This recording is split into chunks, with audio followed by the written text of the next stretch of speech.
અમદાવાદમાં નવરાત્રીના આયોજનને લઈને વિવાદ થયો છે। અમદાવાદથી આ સમાચાર મળી રહ્યા છે। એમસીના મેદાનમાં નવરાત્રીના આયોજનને લઈને આ વિવાદ સર્જાયો છે।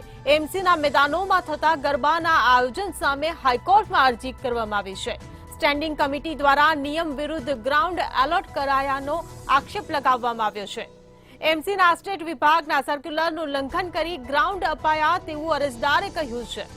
તો કાંકરિયાના ફૂટબોલ ગ્રાઉન્ડ સહિત 2 ગ્રાઉન્ડ માટે અરજી કરી હતી।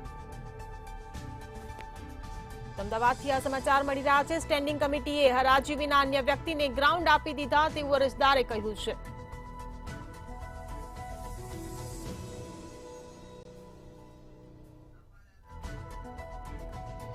સંવાદદાતા મેહુલ આપણી સાથે જોડાઈ ગયા છે। જે મેહુલ, અમદાવાદમાં નવરાત્રીના આયોજનને લઈને અરજી કરવામાં આવી છે, શું છે વધુ વિગતો?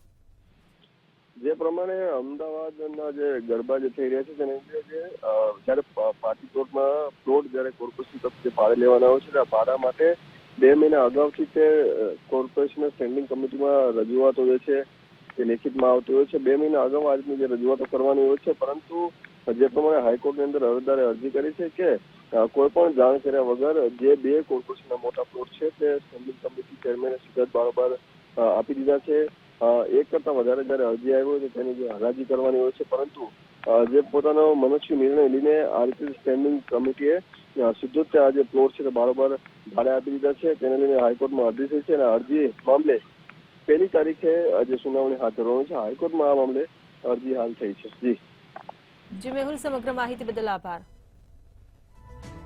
તો અમદાવાદથી આ સમાચાર મળી રહ્યા છે।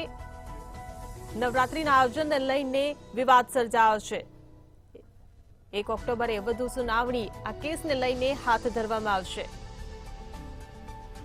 તો સ્ટેન્ડિંગ કમિટી દ્વારા નિયમ વિરુદ્ધ ગ્રાઉન્ડ એલોટ કરાવવાનો આક્ષેપ લગાવવામાં આવ્યો છે।